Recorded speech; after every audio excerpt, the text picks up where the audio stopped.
meil saab sauna. Anette on ka siin. Vaadake mu mütsi. Ma küsiksingi sauna peremehe käest, et mis asi on saun? Igal inimesele natuke erinev aja mahavõtu koht ja iseennast pööndamise koht. Mulle meeldib sauna peaaegu pühakojaks kutsuda, kus eestlased saavad oma rituaale asja teha ja samas ka tervisliku ja puhtuse lõdvestamise ja puhlastamise kohaks. Viska leili, see on tervisele hea, viska leili. Palav on.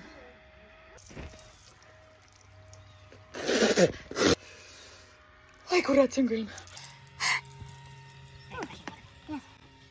Ma olen nagu nii filosoofiliselt pidanud siin keset päeva vastama. Võtad seda leili viina või joogi asemele. Pane pettama ja.